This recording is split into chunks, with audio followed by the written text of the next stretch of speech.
তিলোত্তমার ন্যায় বিচারের দাবিতে আরজি করে জুনিয়র ডাক্তারদের অবস্থান বিক্ষোভ। আগামী সোমবার সুপ্রিম কোর্টে শুনানির ফলাফল কি হয় সেদিকে তারা তাকিয়ে আছেন। আমাদের সঙ্গে রয়েছেন জুনিয়র ডাক্তার আহমেদ লস্কর। আমি তার কাছে জানতে চাইবো যে তাদের এই যে সুপ্রিম কোর্টে যে শুনানি রয়েছে যে সোমবার, আহমেদ, সুপ্রিম কোর্টে এই শুনানি কেন আপনাদের কাছে এত বেশি গুরুত্বপূর্ণ? আজকে প্রায় এই ঘটনার 30 দিন হতে চলল, কিন্তু যে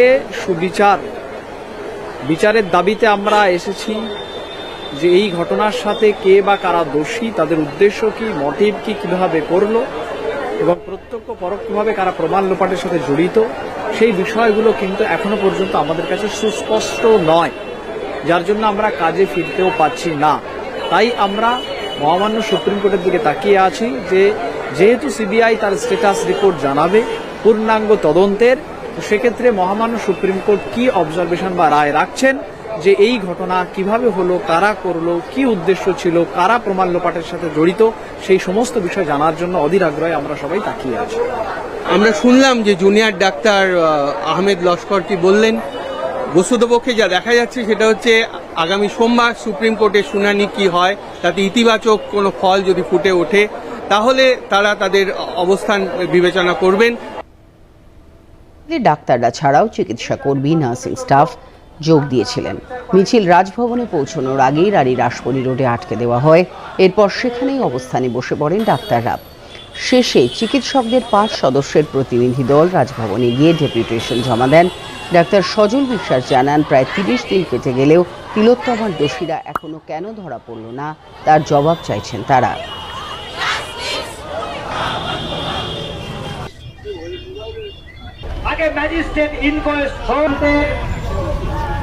প্রকৃত অপরাধী এখনো পর্যন্ত কেউ গ্রেপ্তার পর্যন্ত হয়নি, অতএব তাদের ইমিডিয়েট গ্রেপ্তার করতে হবে। প্রায় 1 মাস হতে চলল ঘটনার, নৃশংস ঘটনা, ভয়ঙ্করতম ঘটনা, বিশ্বের মধ্যে বোধহয় বিরলতম ঘটনা।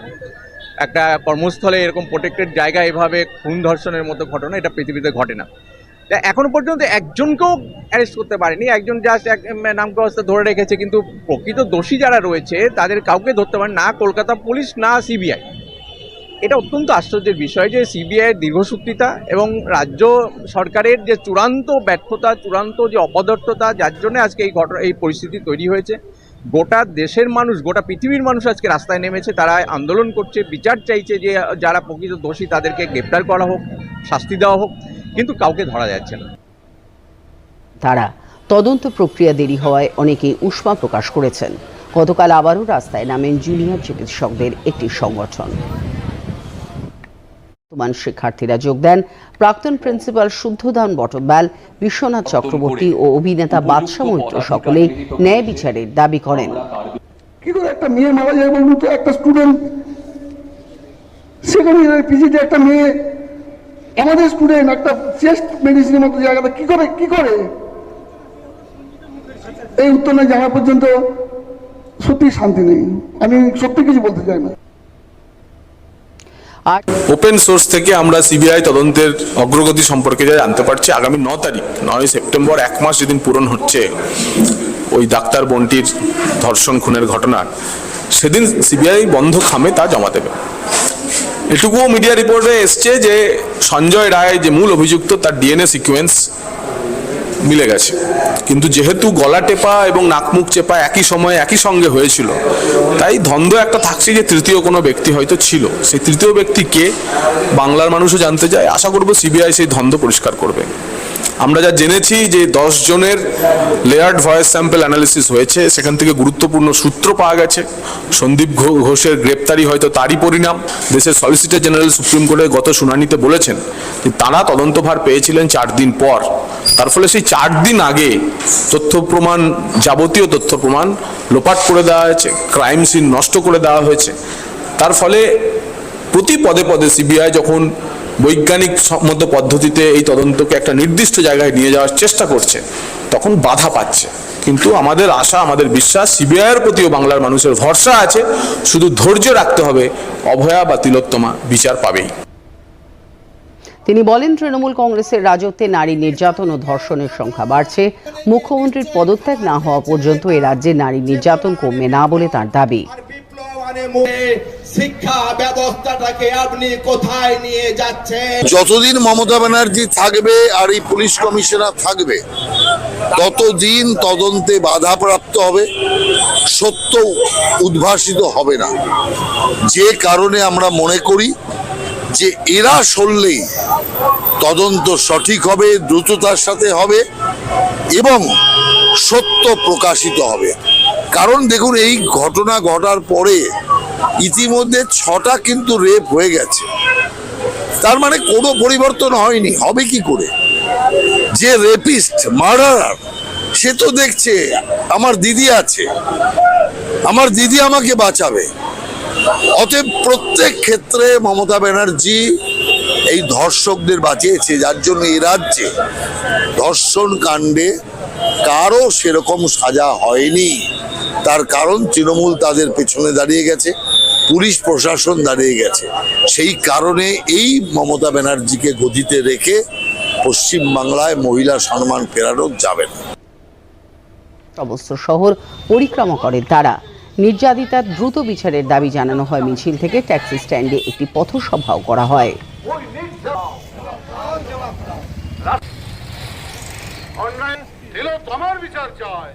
এই ঘটনা ঘটার পর থেকে সংবাদ মাধ্যম তো এই ঘটনার সঙ্গে আছে, প্রতিদিন প্রতিনিয়ত তারা এই ঘটনার কি ডেভেলপমেন্ট, কি গতি প্রকৃতি, সেগুলো যেমন আমরা দিচ্ছি। এবং আমরা কোনো সামাজিক বিচ্ছিন্ন কোনো প্রাণী নই। আমরা যত নিরপেক্ষতার দোহাই দিই না কেন, এই ন্যাক্কারজনক ঘটনার যা পরিণতি, তাতে করে আমরা নিশ্চিতভাবেই নিরপেক্ষ থাকতে পারি না। তাই আমরা পক্ষ অবলম্বন করেছি, এই নির্যাতিতার পরিবারের পক্ষ। এবং রাষ্ট্র যে ভূমিকা পালন করলো, সরকার যে ভূমিকা পালন করলো, সেই ভূমিকা যথার্থভাবে পালন করেনি। তারা তাদের কর্তৃপক্ষ যথার্থ ভূমিকা পালন করেনি। যদি একটু সচেতন থাকতো, যদি তার সদর্থক ভূমিকা পালন করতো কর্তৃপক্ষ, তাহলে হয়তো এই ঘটনা ঘটতো না, তাহলে হয়তো আমাদের আজকে রাস্তায় নামতে হতো। কাজেই সংবাদ মাধ্যম, পুরুলিয়ার যারা সাংবাদিক, নবীন প্রবীণ, আমরা সবাই আজ রাস্তায় নেমেছি। এই রাস্তায় নেমে আমরা সেই পরিবারটির কাছে এবং রাষ্ট্রকে জানিয়ে দিলাম যে আমরা কিন্তু আরও অন্যদের মতো আমরাও বিচার ডাক দেওয়া হয়। বিভিন্ন জায়গা থেকে আসা শিল্পীরা হাওড়া ও শিয়ালদা স্টেশনের বাইরে জমায়েত হন। দুটি জায়গা থেকে মিছিল করে তারা ধর্মতলায় গান্ধী মূর্তির পাদদেশে এসে জমায়েত হন।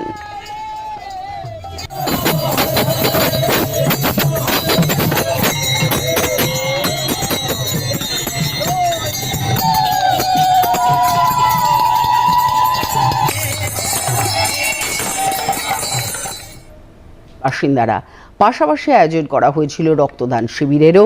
খাবারের মেনু তালিকার পাশাপাশি রক্তদান শিবিরের কার্ডে উঠে এলো আরজি করের প্রতিবাদ। এই অভিনব উদ্যোগকে কুর্নিশ জানিয়েছেন এলাকাবাসী। বাবার স্মৃতি উদ্দেশ্যে এবং আমার ছেলের 5 বছর পূর্তি উপলক্ষে আমি এই রক্তদান শিবির করলাম এবং সেই সঙ্গে আমার দিদির বিচার চাই, সেই বিষয়টাও আমাদের ভিতরে আছে।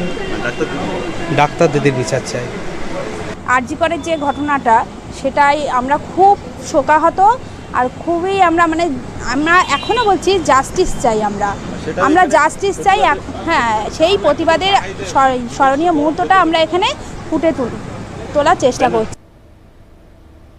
Tyagarajar Polytechnic College, Salem, Tamil Nadu, and I have been teaching English in the Polytechnic College for more than 16 years.